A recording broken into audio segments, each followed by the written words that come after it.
ငယ်စဉ်ကနေဒီနေ့ထိရလိုက်တဲ့သင်ခန်းစာတွေထဲမှာ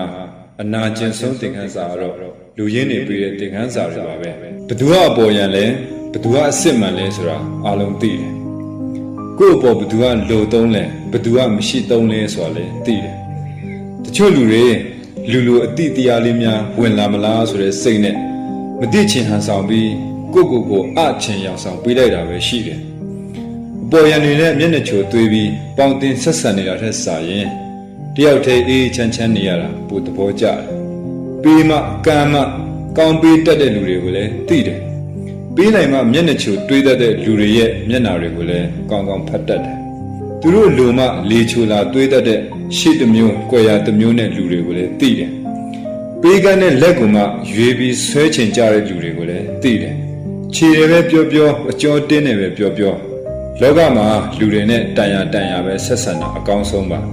တုံးချင်အောင်ဆောင်အချင်အောင်ဆောင်မတိချင်အောင်လဲဆောင်ခဲ့ပါတယ်တုံးလဲတိုက်ပါများရင်လှုပ်လာသေးတာပါပဲလေလူလဲခံရပါများရင်နာတတ်တာတဘာဝကြပါတယ်မတွေးဘဲနေရင်အနာတတ်တာရယ်ဆိုပေမဲ့တွေးမိတဲ့ခါတိုင်းအစတရားမကနာကျင်ရတယ်ဆိုတာနာကျင်ဖူးတဲ့သူတိုင်းပဲသိပါတယ်လူဆိုတဲ့အမျိုးကတန်ရာပဲကောင်းပါတယ်ဘဝတွေမျိုးစုံကြုံဖူးခဲ့တယ်လို့မျက်နှာမျိုးစုံတဲ့လူတွေကိုလည်းကြုံခဲ့ဖူးပါပြီငယ်စဉ်ကနေဒီနေ့ထိရလိုက်တဲ့သင်ခန်းစာတွေထဲမှာအနာကျင်ဆုံးသင်ခန်းစာကတော့လူရင်းနေပြီးတဲ့သင်ခန်းစာတွေပါပဲစေတနာကောင်းရင်ကံကောင်းပါတယ်စေတနာတည်တာအကျိုးပေးသောအရာတစ်ခုလို့ဆိုရင်မှန်ပါတယ်အမှန်ပြောလို့လူမုန်းများပါလေသိတယ်ဝမ်းမနှဲပါဘူးတချို့လူတွေရဲ့နားတွေကအမှန်တရားကိုနားထောင်ဖို့အတွက်ခံနိုင်ရင်မရှိဘူး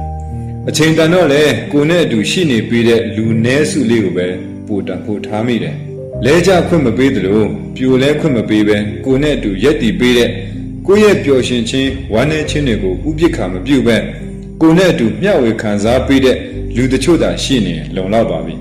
လူတွေအကြောင်းကိုလူတွေပဲတင်ပေးသွားတာပါကျေးဇူးတင်ပါတယ်